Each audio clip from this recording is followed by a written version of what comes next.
खांसी आई नहीं, एंटीबायोटिक लो। छींक आई, एंटीबायोटिक 2-3 दिन में बंदा ठीक हो जाएगा। अच्छा, एंटीबायोटिक लेनी 1.5 दिन में मसला हल हो जाता है और हम छोड़ देते हैं। भाई क्यों उसका साइकिल करना ज़रूरी है? ये बहुत ही ऐसे दिमाग के ना दही बनाने वाले सवाल हैं जो मेरे और मेरी टीम के जहन में थे, और हमने सोचा कि नेशनल इंस्टीट्यूट ऑफ हेल्थ के कुछ साइंसदानों को बुलाया जाए और वो साइंस के तजुर्बे की रोशनी में हमें बताएं कि एंटीबायोटिक्स क्या चीज़ है, ये इसको लेना कब ज़रूरी होता है, कब नहीं लेनी चाहिए, बच्चों को लेनी चाहिए, नहीं लेनी चाहिए, लें तो पूरी लेनी चाहिए, नहीं लेनी चाहिए, बैक्टीरिया और वायरल इन्फेक्शन, बैक्टीरियल इन्फेक्शन, इसमें क्या फ़र्क है। ये सारी कहानी सुनाने के लिए हमारे 3 नौजवान साइंसदान हमारे साथ मौजूद हैं। डॉक्टर तैमूर हैं, डॉक्टर उमैरा हैं और ज़ुरवा है। ज़ुरवा, आपका नाम बहुत खूबसूरत है। Good morning all 3 of you. अस्सलाम वालेकुम। डॉक्टर उमैरा, आपसे बात का आगाज़ करते हैं। ये एंटीबायोटिक क्या बड़ी कोई डरा देने वाली चीज़ है? सबसे पहले तो ये जानना ज़रूरी है कि एंटीबायोटिक है क्या। एंटीबायोटिक एक दवाई है और जो कि आप बैक्टीरियल इन्फेक्शंस में यूज़ करते हैं, ठीक है। और हमें जो बीमारियां होती हैं मुख्तलिफ तरह से होती है, कोई वायरस, फंगस या बैक्टीरिया, तीनों में से किसी चीज़ से भी हो सकती हैं।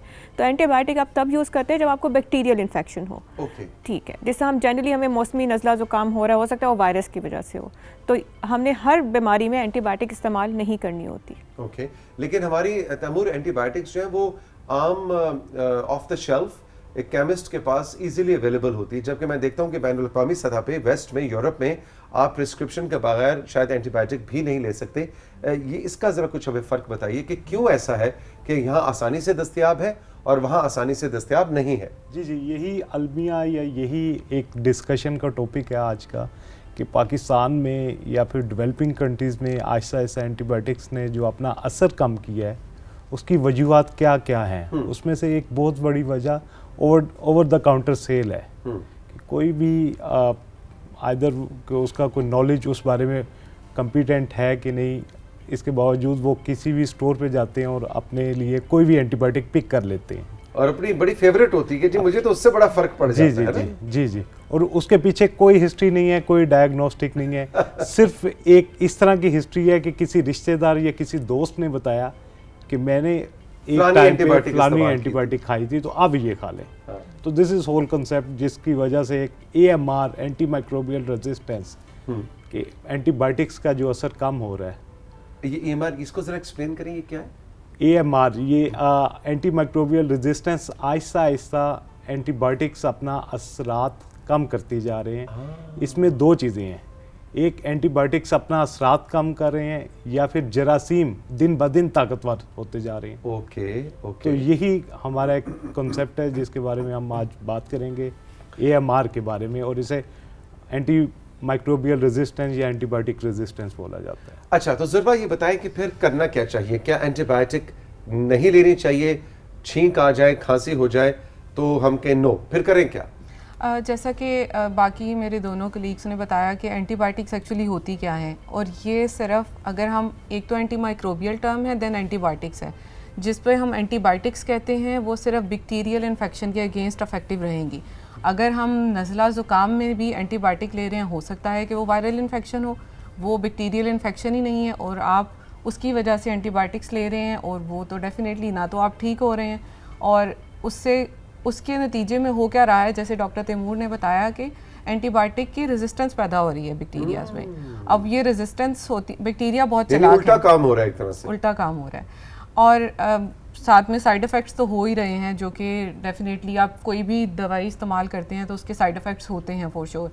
अब ये एंटीबायोटिक के साइड इफ़ेक्ट ना सिर्फ उस इंसान को हो रहे हैं जो कि इसको ले रहा है, बल्कि वो वाला बैक्टीरिया जब दूसरे इंसान के अंदर जाएगा तो इसका मतलब है कि वो टोटल पूरी कम्युनिटी के लिए एक प्रॉब्लम क्रिएट हो रही है आहिस्ता आहिस्ता। तो वो कुछ टाइम बाद कोई भी एंटीबायोटिक जब एक्चुअली हमें नीड होगी तो तब भी इफेक्टिव नहीं रहेंगी, क्योंकि बैक्टीरिया के लिए भी एक वो हम टर्म यूज़ करते हैं, फिटनेस ऑफ सर्वाइवल। अब जब थोड़ी थोड़ी डोज में कुछ गलत एंटीबायोटिक आहिस्ता आहिस्ता देते जाते हैं तो वो अपने आप को मजबूत करता जा रहा है, और इसी वजह से बहुत चालाक है एग्जैक्टली। और इस तरह हम हर साल बहुत सारी एंटीबायोटिक्स की इफेक्टिवनेस ख़त्म होती जा रही है, वो रिडंडेंट होती जा रही हैं। तो ये एक बहुत बड़ा एक अलमिया है हमारे लिए। अच्छा जी, उमेरा, जुर्वा और तैमूर हमारे साथ मौजूद हैं और जैसा कि शो के आगाज में मैंने आपको बताया था कि आज का मौजू क्या है, तो हमने और उनकी 4 मेंबर टीम मुझे बता रही है कि बहुत ज्यादा और बड़े अच्छे सवाल आए हैं इन तीनों के लिए। तो मेरा ख्याल है अपने सवालों को करता हूं मैं होल्ड और आपके सवालों की तरफ बढ़ता हूं। लुबना ने ओकाड़ा से आप तीनों से सवाल किया है, सवाल मैं फेंकूंगा जो भी उठा ले आप तीनों में से। लुबना कहती हैं जी, मैं एंटीबायोटिक लेने से बहुत डरती हूं क्योंकि मैं समझती हूं कि वो बीमारी को दूर करने के साथ साथ हमारे दूसरे आज़ा को भी मुतासर कर रही होती है। खास तौर पर सर्दियों में पानी पीने को ज्यादा दिल नहीं कर रहा होता, तो क्या शायद ये एंटीबायोटिक्स इस्तेमाल करने का असर है? तो क्या इसमें कम मिलीग्राम वाली एंटीबायोटिक गोलियां इफेक्टिव साबित होंगी या मैं एंटीबायोटिक लेना बिल्कुल ही छोड़ दूं? अब अगर आप इनके सवाल पर अगर हम ज़रा गौर करें तो ये बहुत परफेक्ट एग्जांपल है सेल्फ मेडिकेशन की और सेल्फ खुद से एज्यूम करने की कि एंटीबायोटिक का क्या असर होगा, कम मिलीग्राम की लेनी चाहिए, फ्लू में लेनी चाहिए, ये हमारे सिस्टम को ख़राब कर देगी। बेसिकली हम नेशनल इंस्टीट्यूट ऑफ हेल्थ में और बाकी अपने इर्द गिर्द यही आगाही देना चाहते हैं सबको कि एंटीबायोटिक्स के बारे में जो इनके किसी किस्म के भी जो वहम है वो दूर करना चाहते हैं। एंटीबायोटिक्स आपके लिए बुरी नहीं है। एंटीबायोटिक्स का अगर सही इस्तेमाल किया जाए, सही इन्फेक्शन में लिया जाए तो हमेशा वो आपकी सेहत को बेहतर करेंगी। लेकिन एंटीबायोटिक्स को आप अपनी मर्ज़ी से नहीं ले सकते। ना आप एंटीबायोटिक्स को अपनी मर्ज़ी के टाइम ड्यूरेशन के लिए ले सकते हैं, ना अपनी मर्ज़ी से सिलेक्ट कर सकते हैं क्या ओवर द काउंटर आप जाएँ और आप ले लें। एंटीबायोटिक्स आपके इन्फेक्शन को ख़त्म करती हैं अगर वो बैक्टीरियल इन्फेक्शन ही है तो, और आपको एंटीबायोटिक्स हमेशा अपने डॉक्टर की प्रिस्क्रिप्शन के बाद देनी चाहिए। तो जो लुबना जो कर रही है ओकाड़ा में, ये ऐसा बिल्कुल नहीं करना चाहिए कि जब दिल किया ले ली। एग्जैक्टली कि आपके घर में पड़ी है और आपने कहा अच्छा ये इतने मिलीग्राम्स की है, 250 से मुझे फ़र्क नहीं पड़ता, मैं 500 ले लेता हूँ। तो ये बड़ा टिपिकल एग्जांपल है जो हमारे यहाँ फॉलो की जाती है, जिसकी वजह से जो मेरे कोलीग्स ने बात की एंटी माइक्रोबियल रेजिस्टेंस, कि जो बैक्टीरिया पहले हमारी छोटी मिलीग्राम की टैबलेट से मर जाते थे, अब वो 500 से भी उनको इफेक्ट नहीं होता। फिर उसके बाद हमें उससे भी ब्रॉड स्पेक्ट्रम एंटीबायोटिक की तरफ जाना पड़ता है क्योंकि वो बैक्टीरिया ताकतवर हो जाते हैं। अच्छा जी, सादिया ने अटक से सवाल किया है। सादिया कहती है एंटीबायोटिक अमूमन फ्लू लगने की सूरत में दी जाती है, तो क्या फ्लू को कुछ दिन रहने दिया जाना चाहिए, मसलन देसी टोटके कर लें, फिर फ्लू लगने के 2 से 3 दिन के बाद एंटीबायोटिक लें, या इससे कोई सेहत पर असर पड़ता है, नहीं पड़ता, और जो ही आप एंटीबायोटिक लेते हैं आप एकदम ठीक हो जाते हैं तो फिर हम उसको छोड़ देते हैं? आई थिंक ये बड़ा इंपॉर्टेंट पॉइंट है। तैमूर, आप इस पे अगर कुछ रोशनी डालना चाहें या जुर्वा इस पे बात करेंगे। फ्लू के केस में जैसे डॉक्टर उमेरा ने बड़े अच्छे से एक्सप्लेन किया कि पहले तो हमें किसी फिजिशियन से कंसल्ट करना है, क्या ये बैक्टीरियल इन्फेक्शन है। बहुत टिपिकल सिम्टम्स होते हैं बैक्टीरियल और फ्लू के इन्फेक्शंस के। अब वो घर में बैठे हुए हम रिकमेंड नहीं करेंगे कि आप उसको खुद डायग्नोस कर लें और उसके अकॉर्डिंगली आप ट्रीटमेंट भी शुरू कर दें। आप पहले अपने फिजिशियन से, डॉक्टर से कंसल्ट करें कि क्या वो आपको फ्लू का जो इन्फेक्शन हुआ है वो बैक्टीरिया की वजह से ही है। अगर तो वो बैक्टीरिया की वजह से है देन उसका कल्चर टेस्ट होता है। इवन डायग्नोस उसके डॉक्टर की रिकमेंडेशन पे भी आप एंटीबायोटिक ना इस्तेमाल करें। आप डॉक्टर से सवाल करें कि आप ये मुझे एंटीबायोटिक क्यों दे रहे हैं, क्या आपने कल्चर टेस्ट करवाया है इसका।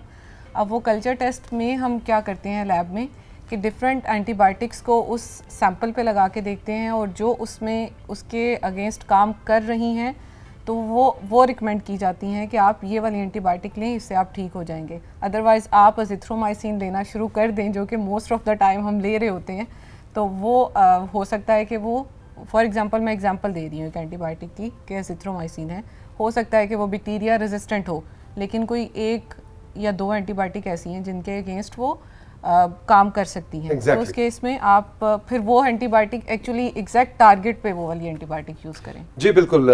आयशा मुस्तफ़ा डिस्ट्रिक्ट बहावल नगर से सवाल पूछती हैं कि एंटीबायोटिक दवाई जो उमूमन एलर्जी खास तौर पर दमे के मरीजों को दी जाती है, जो 6 से 8 माह तक खानी होती है, तो क्या वो भी एंटीबायोटिक की ही कोई किस्म है? जी, यही एक हमारा जो हमारी सोसाइटी है, हम यही एक मैसेज जो टेक होम मैसेज देना चाहते हैं कि एंटीबायोटिक से इनका कंसेप्ट इनएविटेबल है। हमारी लाइफ में वो मैजिकल ड्रग्स के तौर पे काम कर रही थी। इन्फेक्शंस ख़त्म हो रही हैं, मतलब स्टैंडर्ड ऑफ लिविंग बढ़ है। तो इन दैट सिनेरियो ये मैजिकल ड्रग्स हैं, हमने इसको सेव करना है।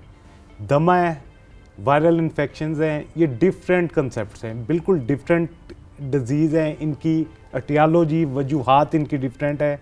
इनके जिस्म के अंदर किसी और वजूहात की वजह से ये असरात नज़र आते हैं। तो एंटीबायोटिक्स का दमा के साथ, एलर्जी के साथ कोई ताल्लुक नहीं है। कुछ एंटीबायोटिक्स की वजह से हाइपर सेंसिटिविटी रिएक्शंस आते हैं। लेट्स से कुछ एंटीबायोटिक्स आपके स्टमक को कमज़ोर करती हैं, आपको बैड स्टमक फील होता है या फिर आपको चक्कर आते हैं। तो ये एक बिल्कुल डिफरेंट चीज़ है। एलर्जी के लिए एंटीबायोटिक्स का इस्तेमाल मेक सेंस नहीं करता। बिल्कुल ठीक। तलगंग से तनवीर ने एक सवाल भेजा और मेरा ख्याल है बहुत ही ज़बरदस्त और अहम सवाल है। कहते हैं मैं तलगंग के पास एक गांव में रहता हूं, मेरी वाइफ को सांस के उखड़ने का मसला है, उनको डस्ट की एलर्जी है, इसके साथ साथ ख़ास तौर पे गंदम के दानों की खुशबू से वो इस मसले का मज़ीद शिकार हो जाती हैं। लेकिन हम एलर्जी ख़त्म करने वाली गोलियां हर साल खुद ही खरीद लेते हैं, डब्बे को दिखाकर जो पिछला खाली हुआ होता है, क्योंकि हमारा इस्लामाबाद चक्कर लगाना बहुत मुश्किल होता है। तो क्या हम ये ठीक कर रहे हैं? बिल्कुल भी ठीक नहीं कर रहे, और इसी पे हम बार बार बात कर रहे हैं और एम्फसाइज़ कर रहे हैं कि आपने कभी भी दवाई अपनी मर्ज़ी से नहीं लेनी और अपनी मर्ज़ी के ड्यूरेशन के लिए नहीं लेनी। अगर आप, हो सकता है जब इनको स्वेयर अटैक्स हुए हैं तो डॉक्टर ने इनको 1 वीक के लिए या 10 डेज़ के लिए मेडिसिन दी हो और अब वो उसको साल हर साल के लिए इस्तेमाल करें, जो कि एक ठीक बात नहीं है। इसके लिए सिर्फ एक दफ़ा अगर इस्लामाबाद का चक्कर लगा लें, हमारे पास पाकिस्तान में 2 जगहों पे एलर्जी सेंटर्स हैं, एक नेशनल इंस्टीट्यूट ऑफ हेल्थ में और एक कोयटा में। सिर्फ एक दफ़ा ये आएंगे तो इनका प्रॉपर एलर्जी टेस्ट हो जाएगा, जिसमें इनके इनको अगर थ्रेशर की वो उससे एलर्जी है या डस्ट से एलर्जी है वो आइडेंटिफाई हो जाएगी। अच्छा, इसके डॉक्टर साहब थोड़ा सा हमें तफसील बता दें जी। कि कोयटा में सेंटर का नाम क्या है, इस्लामाबाद में सेंटर का नाम क्या है, वहाँ पे अपॉइंटमेंट लेनी होती है या बस गाड़ी से उतरे और दरवाज़ा खोल के अंदर आ गए? इसकी थोड़ी तफसील बताएं। और ये किस तरह की एलर्जी का टेस्ट कैसे होता है, उसमें क्या टीका लगाते हैं, खून लेते हैं, क्या होता है? अच्छा, हमारे पास 2 एलर्जी सेंटर्स हैं, एक चक शहजाद में नेशनल इंस्टीट्यूट ऑफ हेल्थ में है और दूसरा हमारे पास कोयटा में, कोयटा के शहर में है। और दोनों जो है एलर्जी सेंटर के नाम से ही हैं और दोनों में आपको अपॉइंटमेंट्स नहीं चाहिए होती, वॉक इन है। जिस तरह जनरल गवर्नमेंट के सेटअप्स होते हैं कि आप जाते हैं और आपके ओपीडी की एक पर्ची लेते हैं और उसके बाद आप आ जाते हैं, सिर्फ जैसे सरकारी अस्पताल में। लेकिन इसके लिए सिर्फ एक प्री रिक्विजिट होता है, वो ये कि आपने, अगर आपको एलर्जी है तो आपने अगर टेस्ट कराने आना है तो आपने कम से कम 8 से 10 दिन एंटी एलर्जी नहीं खानी। क्योंकि अगर आप एंटी एलर्जी खा रहे हैं और आप तब अपना एलर्जी टेस्ट कराने आएंगे तो वो एलर्जी टेस्ट वैलिड नहीं होगा। तो क्योंकि आप लोग यूजुअली लोग दूर से आ रहे हैं, जिस तरह तलागंग से आएंगे, कहीं से आएंगे, अब वो एंटी एलर्जी खाते हुए आ जाएंगे तो उनका विजिट ज़ाया जाएगा। तो बेहतर है कि वो लोग 8 से 10 दिन पहले एंटी एलर्जी ना खाएं। और इनका ये पूरा प्रोसीजर ऑलमोस्ट इनको 1 से 1.5 घंटा लगता है इस पूरे प्रोसीजर में, क्योंकि उसके बाद एक छोटा सा प्रिक करते हैं और उसमें मतलब बाजू पे ना इनको प्रिक कर देते हैं और उसके ऊपर डिफरेंट एलर्जेंस लगा देते हैं और 20 मिनट्स के बाद रिएक्शन देख के उसके अकॉर्डिंग इनको वैक्सीन मिल जाती है। बल्कि छोटी सी सुई चुभोते हैं, बहुत छोटी सी सुई, पता भी नहीं लगता, पता भी नहीं चलता। ऐसे वो कहते हैं, वो देखो बेटा चिड़िया जा रही है, चिड़िया जा रही है ना, वो ऊपर देखते हैं उधर प्रिक हो जाती है, ऐसे ही है ना। हाँ, इट्स वेरी मतलब पेनलेस है, कोई इसमें वो नहीं है और डरने की जरूरत भी नहीं है, लेकिन इट टेक्स टाइम। पता क्या लगता है कि क्या मतलब एलर्जी से, मतलब उस टेस्ट का नतीजा क्या? उस टेस्ट का नतीजा ये निकलता है कि आपकी स्किन को देख के जो वहाँ पे माहिर बैठे हैं आपको बता देते हैं कि आपको एलर्जी मीट से है, फिश से है, डस्ट से है, पोलन से है या जो ये किसी भी चीज़ से है। देयर आर उनके पास एलर्जी की लिस्ट है। गंदम की, हाँ, जो गंदम की वो जो गंदम की स्मेल उससे भी, तो ये सारी चीज़ें जो हैं बहुत क्लियरली वहाँ पे पता चल जाती हैं और हमारे पास हमारी अपनी वैक्सीन है जो पाकिस्तान में NIH में बनती है, जो कि वहाँ से उनको मिल जाएगी और जो उनको डोज मिलती है पहली, मतलब एक दफ़ा आप आएंगे तो आपको 3 मंथ्स की डोज मिल जाएगी। ओके। फिर उसके बाद 3 मंथ्स बाद आके फिर आपने अपनी, ये महंगा काम है कि सस्ता काम? नहीं, ये बहुत सस्ता काम है और इतना जितना आपका किराया लगेगा उससे कम में आपको इसकी मेडिसिन मिल जाएगी। आजकल किराए भी ज्यादा हो गए डॉक्टर साहब, इसीलिए मैं कह रही हूँ तलागंग से आने में जितना बड़ा सियासी बयान दिया डॉक्टर साहब ने, जितना किराया लगेगा उससे कम पैसे लगेंगे। अच्छा जी, प्रोग्राम का वक्त भी खत्म हो रहा है और जल्दी जल्दी अगले आखिरी 2 सवालों की तरफ बढ़ते हैं। नीला दुल्ला से शाहिद ने हमें सवाल भेजा है, दमे के मरीज अमूमन पोलन एलर्जी से छुटकारा हासिल करने के लिए वैक्सीनेशन का सहारा लेते हैं, तो क्या इससे उनके लंग्स मजबूत हो जाते हैं क्या, या बीमार होने का दौरानिया कम हो जाता है क्या? जी, कौन इसका जवाब देगा? जैसे डॉक्टर उमेरा ने ऑलरेडी इसको एक्सप्लेन कर दिया, ये एलर्जी वही है कि वैक्सीनेशन जो आप वो प्रोसीजर बता रही थी उसके नतीजे में आपको वो वैक्सीनेशन ही प्रिस्क्राइब करते हैं जो कि आपने यूज़ करनी होती है। जिसकी तरफ शाहिद इशारा कर रहे हैं। बिल्कुल बिल्कुल एग्जैक्टली ये प्रोसीजर सारा वही है। वो आपकी बॉडी में ग्रेजुअली इम्यूनिटी पैदा कर देती है कि उसके बाद आपको कोई भी पॉलन स्पेसिफिकली जिससे आप सेंसिटाइज हो रहे हैं तो वो आपको उससे आपको ज़्यादा इफेक्ट नहीं होगा। आखिरी सवाल है, हरिपुर से जैन ने पूछा है और ये कहते हैं एंटीबायोटिक मेडिसिन लेने की कोई क्या खास उम्र है? क्या कम उम्र बच्चों को भी इसकी कम मिलीग्राम की डोजेज में एंटीबायोटिक दी जानी चाहिए या उमूमन डॉक्टर जो सिरप देते हैं, ये अलग सवाल है इनका, कि डॉक्टर जो खांसी वांसी का सिरप देते हैं उसमें भी एंटीबायोटिक होती है या नहीं? देखिए, एंटीबायोटिक का ताल्लुक डोज से नहीं है या उम्र से नहीं है। एंटीबायोटिक का ताल्लुक इन्फेक्शन से है। अगर आपको बैक्टीरियल इन्फेक्शन है तो एंटीबायोटिक लेनी पड़ेगी, और वो तो कई दफ़ा नौज़ायदा बच्चे को भी ले देनी पड़ जाती है अगर उनको इन्फेक्शन हो जाता है। अच्छा, तो इसका एंटीबायोटिक उम्र से कोई ताल्लुक नहीं है, बिल्कुल नहीं। लेकिन कंक्लूजन में तैमूर आप कुछ आखिरी पैगाम देना चाहें एंटीबायोटिक के यूजेज के हवाले से हमारे नाजरीन को? हमारा कॉन्सेप्ट एंटीबायोटिक को बचाने का आलमी सतह पे और पाकिस्तान में कौमी सतह पे कौमी इदारा सेहत को as a national focal point designate किया गया मिनिस्ट्री ऑफ हेल्थ की तरफ से। इसमें हमने एक बात की है कि हमने AMR का बर्डन कम करना है या फिर हमने आने वाली अद्वियात को बचाना है वन हेल्थ के अप्रोच से। वन हेल्थ का मतलब ये है कि यकसा सेहत। हम एक इकोसिस्टम में रहते हैं जिसमें इंसानों की, जानवरों की और एनवायरनमेंट की सेहत इंटरलिंक्ड है। हम कोई एक्सक्रीटा अगर एनवायरनमेंट में सक्रीट करते हैं तो वो अल्टीमेटली ह्यूमन हेल्थ या एनिमल हेल्थ में आता है। बिल्कुल सही। और एनिमल हेल्थ से ह्यूमन हेल्थ में आना बहुत आसान है, फूड चेन के थ्रू या फिर कंपेनियन एनिमल्स के थ्रू या फिर कुछ बीमारियां जो जानवरों से इंसानों में आती हैं। तो ये एक वन हेल्थ का कंसेप्ट हम लाजमी देना चाहते हैं ये इस शो के व्यूअर्स को, क्योंकि आपका स्कोप बहुत बड़ा है। इसे फार्मर्स भी देख रहे हैं, गाँवों में भी लोग देख रहे हैं, इंटरप्रेन्योर में भी देख रहे हैं। पोल्ट्री में, लाइफ स्टॉक में और डेयरी एनिमल्स में एंटीबायोटिक्स का इस्तेमाल इंसानों से 70% ज़्यादा है। अगर इंसानों में 30% है तो जानवरों में 70% है। ये एक रफ स्टैट्स हैं जिसके तो हम एक बहुत बड़ा बर्डन या फिर बैक्टीरिया को, जरासीम को हम ताकतवर कर रहे हैं जानवरों के थ्रू अद्वियात का एक बहुत बड़ा वॉल्यूम देके। तो हमें सिर्फ इंसानों में ये प्रैक्टिस नहीं ऑप्ट करनी, जो लाइफ स्टॉक के साथ लिंक्ड अप हैं as a business, as a hobby, और उनको भी ये मैसेज हमारा लाजमी पहुंच जाए कि एंटीबायोटिक्स को जानवरों में और ज़्यादा सेफ तरीके से करना है, क्योंकि उसमें इकोनॉमिक्स भी आपकी इन्वॉल्व है, एनिमल की हेल्थ भी इन्वॉल्व है, आपका बिजनेस भी इन्वॉल्व है और आपकी सेहत भी इन्वॉल्व है। बहुत बहुत शुक्रिया आप तीनों का, थैंक यू वेरी मच। कौमी इदारा सेहत और नेशनल इंस्टीट्यूट ऑफ हेल्थ के हवाले से आप लोग जो काम कर रहे हैं बहुत ही कमेंडेबल है, बहुत बहुत शुक्रिया। लेकिन एक सवाल के साथ हम आपको छोड़े जाते हैं कि अभी डॉक्टर तैमूर ने अपने इख्तितामी कलमात में कहा कि जानवरों से इंसान को बीमारियां लगती हैं। कभी ज़रा जानवरों से पूछें, वो उनके पास भी एक लिस्ट पड़ी हुई है कि आप इंसानों से जो हमें बीमारियां लगती हैं उस पर भी वैसे रिसर्च होनी और होती भी है। मेरा ख्याल बहुत सी ऐसी बीमारियां हैं जो कि हम इंसानों से जानवरों को लगती हैं। और मेरा ख्याल बहुत खूबसूरत अंदाज में वाइंड अप किया तैमूर ने कि एक इकोसिस्टम है, क्या दरख्त, क्या फूल पौधे, इंसान, जानवर, चरिंद परिंद, कीड़े मकोड़े, हम सब मिलकर इस कुराए अर्ज़ पे रहते हैं और हम सबको एक दूसरे के साथ इसको एंजॉय भी करना है, लेकिन एहतियात भी बरतती है। बहुत बहुत शुक्रिया, थैंक यू वेरी मच। आपको आज का शो कैसा लगा आपने हमें ज़रूर बताना है हमारे व्हाट्सएप नंबर पे, और हमारे इंस्टाग्राम के पेज को भी फॉलो कीजिए और उस पर भी आप अपने कमेंट्स और सवालात भेज सकते हैं। मिलेंगे फिर, खुश रहिए, खुदा हाफिज़।